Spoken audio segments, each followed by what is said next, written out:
Oke. Assalamualaikum warahmatullahi wabarakatuh.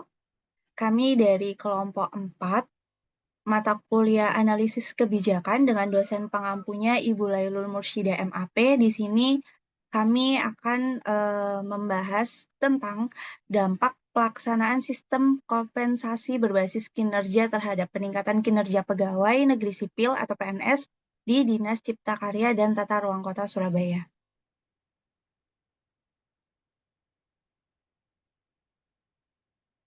Kelompok kami beranggotakan 4 orang. Yang pertama ada saya sendiri, Mareta Riarsa Hanifa dengan NIM saya 34. Kemudian ada Mahda Rizky Muhammad dengan NIM-nya 61. Kemudian yang ketiga ada Emalia Putri Agustin dengan NIM-nya 73. Dan juga yang terakhir ada Afia, NIM-nya 86. Di sini yang akan kami bahas di antaranya adalah pengertian dan analisis kebijakan, kemudian penjelasan kebijakan, ketiga permasalahan dan bukti, dan yang terakhir adalah kesimpulan dan rekomendasi. Pengertian dan peran analisis kebijakan yang pertama yakni merupakan aktivitas menciptakan pengetahuan tentang dalam proses pembuatan kebijakan dan menciptakan pengetahuan tentang proses pembuatan kebijakan. Analisis kebijakan sendiri adalah kebijakan dimulai dari tahap agenda setting, yaitu melakukan analisis, advokasi dengan mengidentifikasi masalah publik, kemudian menganalisis faktor-faktor yang menjadi penyebab dari dampak permasalahan, kemudian menciptakan public awareness atau permasalahan publik, serta membawa permasalahan publik yang menjadi agenda kebijakan pemerintah. Di sini kelompok kami mengambil studi kasus pemerintah terkait tambahan penghasilan pegawai, yaitu TPP, di mana pada dasarnya TPP ini merupakan penghasilan tambahan yang diberikan kepada PNS. TPP ini nantinya akan diperoleh berupa sejumlah uang. Ini adalah sebagai reward bagi PNS atas kinerja mereka yang maksimal dalam proses bekerjanya. Kemudian kelompok kami membahas TPP ini di Dinas Tata Ruang Kota Surabaya. Adapun indikator PNS yang berhak mendapat TPP sebagai berikut dalam pasal 2 Peraturan Wali Kota Surabaya nomor 2 tahun 2022, yakni berdasarkan beban kerja, prestasi kerja, kondisi kerja, dan pertimbangan objek lainnya. Model analisis kebijakan pada kelompok kami adalah menggunakan analisis of policy karena kami mempelajari isi kebijakan yang dibuat, kemudian mempelajari output hingga bagaimana proses kebijakan tersebut dijalankan. Kemudian akan dilanjutkan oleh rekan saya.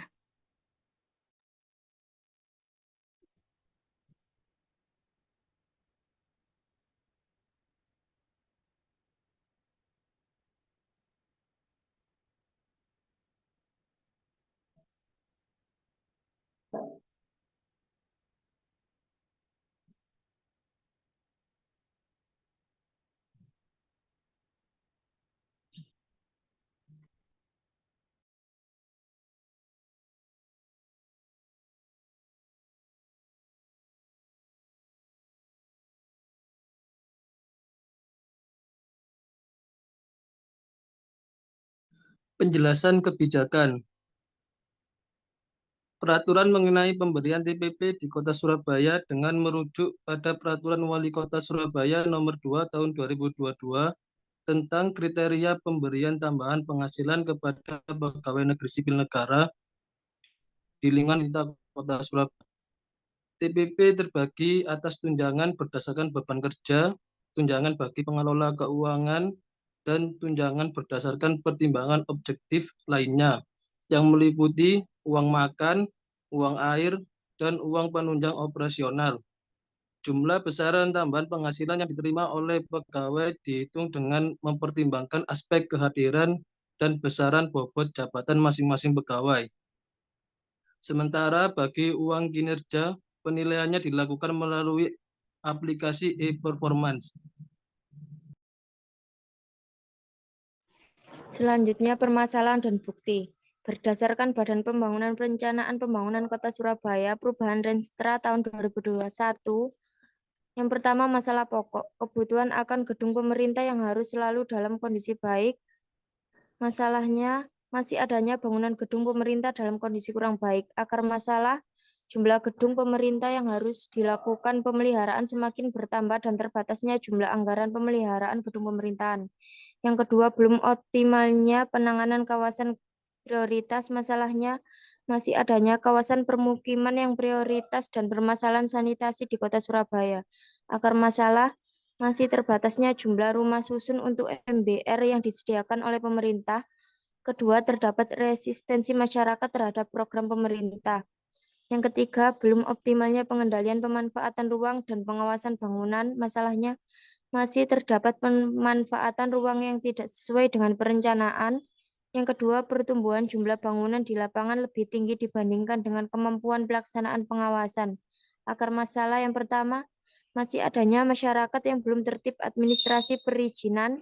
Yang kedua, keterbatasan SDM di Dinas Perumahan Rakyat dan Kawasan Permukiman, Cipta Karya dan Tata Ruang dalam melakukan pengendalian pemanfaatan ruang dan pengawasan bangunan. Yang ketiga, kurangnya keterlibatan dari organisasi perangkat daerah dan kecamatan atau kelurahan dalam melaksanakan pengawasan sesuai kewenangan dalam pengawasan bangunan. Masalah pokok yang pertama, tertundanya tambahan penghasilan pegawai atau TPP. Masalahnya belum cairnya TPP selama 2 bulan pada bulan Februari dan Maret. Akar masalah yang pertama, keterlambatan persetujuan TPP ini disebabkan adanya perubahan regulasi dan kebijakan yang ditetapkan oleh pemerintah pusat di tahun 2022. Pemkot Surabaya menjelaskan alasan penundaan TPP aparat ASN yakni karena adanya perubahan regulasi dan kebijakan dari pemerintah pusat. Sekretaris Daerah Kota Surabaya Hendro Gunawan mengatakan keterlambatan pemberian TPP ini tidak hanya dirasakan oleh ASN di lingkup Pemkot Surabaya, akan tetapi juga dirasakan oleh ASN di seluruh Indonesia. Ia menjelaskan TPP yang biasanya diberikan rutin setiap bulan, namun kini menunggak 2 bulan, yakni Februari dan Maret tahun 2022. Keterlambatan persetujuan TPP ini disebabkan adanya perubahan regulasi dan kebijakan yang ditetapkan oleh pemerintah pusat di tahun 2002, katanya. Kesimpulan, pelaksanaan TPP dan indikator kinerja utama yang dilaksanakan di Dinas Cipta Karya dan Tata Ruang Kota Surabaya dengan mengacu pada sistem penilaian kinerja e-performance telah dilaksanakan dengan cukup baik. Hal tersebut berdampak positif terhadap peningkatan motivasi PNS dalam melaksanakan tupoksi mereka guna memenuhi beban kerja dan mencapai target-target yang telah ditetapkan oleh organisasi. Namun, meskipun demikian, belum ditemukan adanya dampak secara optimal terhadap peningkatan kinerja organisasi DJKTR secara keseluruhan. Hal tersebut didukung oleh data mengenai masih banyaknya jumlah proyek yang kurang berhasil diselesaikan.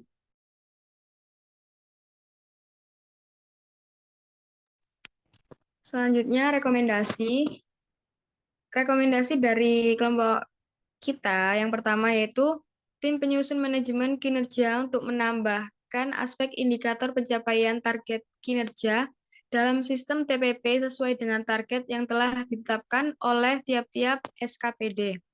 Yang kedua, Kepala DJKTR untuk melakukan evaluasi dan perbaikan sistem secara berkala yang dilakukan oleh pihak DJKTR. Dikarenakan absensi otomatis pegawai melalui handkey merupakan salah satu aspek penilaian yang digunakan dalam penentuan besaran tambahan penghasilan yang akan diterima oleh pegawai.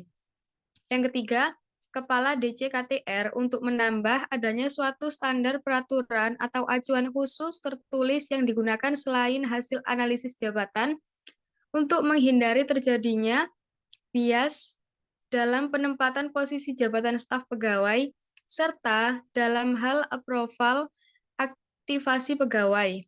Yang keempat, Kepala Bidang Pemukiman untuk melakukan peningkatan kompetensi dan kapasitas manajer proyek dalam rangka mengelola SDM pelaksana sesuai bidang serta tugas dan fungsi pokok melalui training. dalam hal ini yang berkaitan dengan bidang permukiman. Yang kelima, tim penyusun manajemen kinerja terpadu untuk melakukan pengawasan dan evaluasi secara berkala atas pelaksanaan TPP dan UK yang dilakukan oleh evaluator yang kredibel atau dapat bekerja sama dengan akademisi.